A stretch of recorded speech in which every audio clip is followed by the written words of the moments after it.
everyone. Again, welcome to my channel. And it's been a very long time after a long time that I am making a video.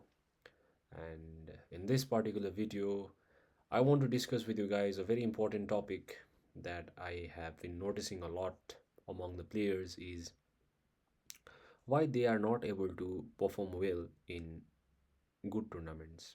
That means they are performing well in ranked games, they are doing good in classics, they are doing good against average enemies, but when it comes to a professional tournament, when it comes to playing against really good opponents, they fail to perform, or I would say they underperform. So, regarding this, we will be discussing in today's video. So, if you haven't subscribed to my channel first, please do subscribe if you are very serious regarding the game, and maybe I will come up with another video again after a week or so if I get time, because I'm very busy nowadays and I have got this time today and I decided to make this video for you guys.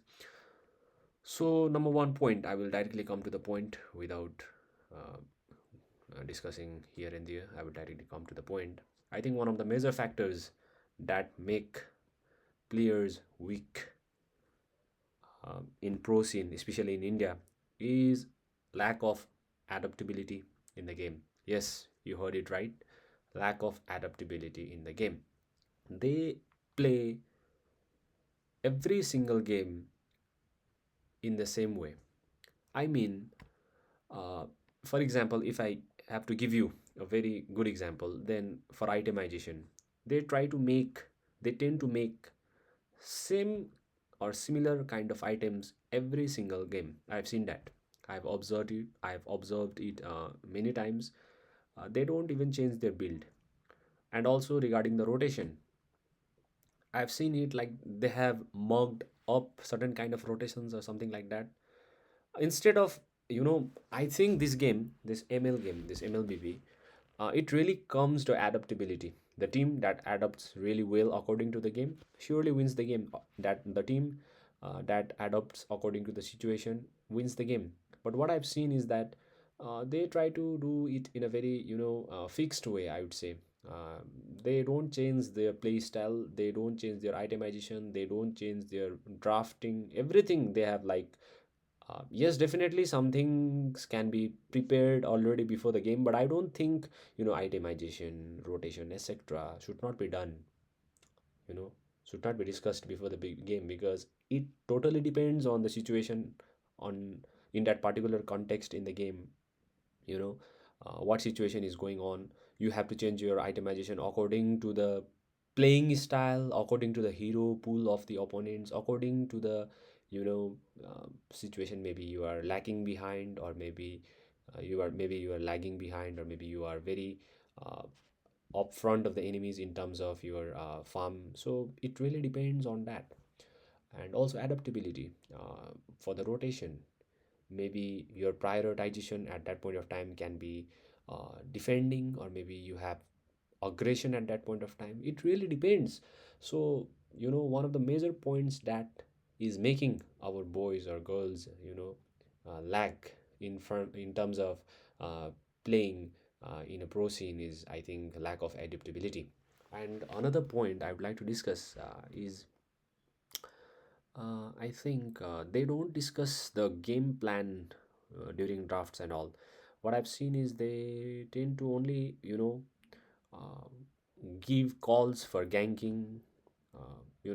Either the opponents have used their spell or not, but they don't properly, uh, tend to discuss the game plan during the game. For example, maybe there are certain heroes in the opponent. Let us try to create a scenario where there is certain heroes in the game that can be really problematic in the early game. So maybe Fanny, maybe I would say um, Khalid also, Martis. These are heroes that are really strong in the early game itself. Once there is level 4, they are really deadly.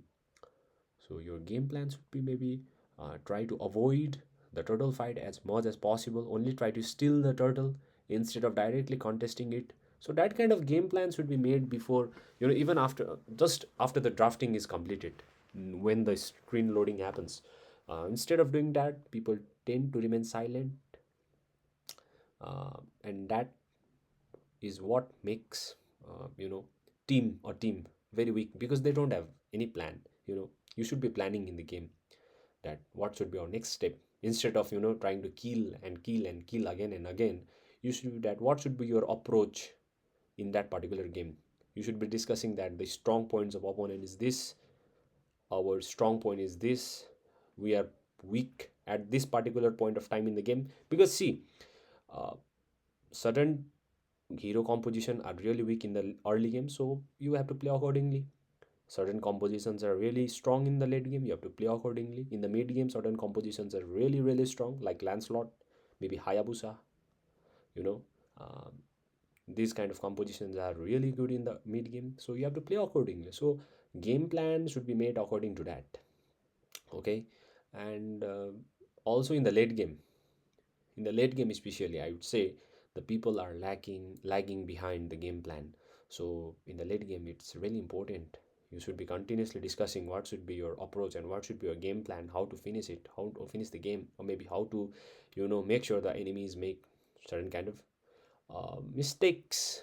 you know yeah, it is very necessary that you guys have to say that enemy is right here, the enemy is rotating on this side of the map. But I think more than that, the important thing is you should be making the game plan. So 99.9% of the team are not doing that. I've observed it. Uh, Another thing, I think, number third point, and it probably will be the last because I want to keep this video very short.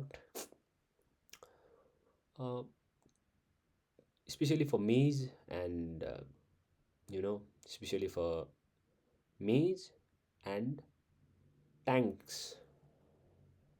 I would say particularly for maze. Uh, this hero role is very very critical, especially in the 4 minutes of the total fight. You know, maze is not only a maze, but I think you can play it as an assassin also. You can play it as someone like support also. You can play it as a tank also. You can play it as an assassin. You can play it as a aim also. So it really depends on that particular game. The kind of heroes that opponents are playing. If the opponents have heroes like Ling and you are playing Sicilian, then you can't go for Clock of Destiny. You can't go for Holy Crystal at the first place. Also, if first place itself, you cannot do that. You should go for Winter Crown. Why? Because obviously, if you just go in front during the gangs, the Ling or the Lancelot, the Hayabusa, any kind of assassins, Benedetta will directly come for you. And at point of time, what you can do? You have to go for Winter Crown. You can directly click it and you can just escape the opponent's you know uh, opponent's assassin. You should go for tenacity instead of going for that other things. So at that point of time you are playing like a support rather than a mage, because you can't do anything at that point of time in that particular game.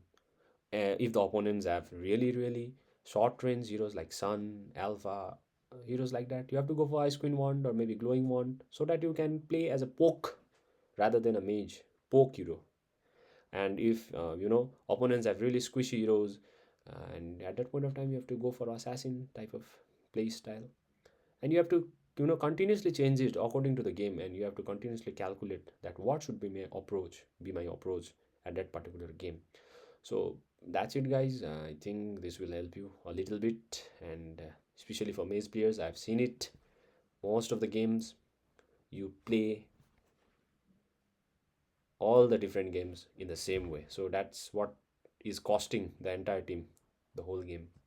So let's meet in another video and see you guys.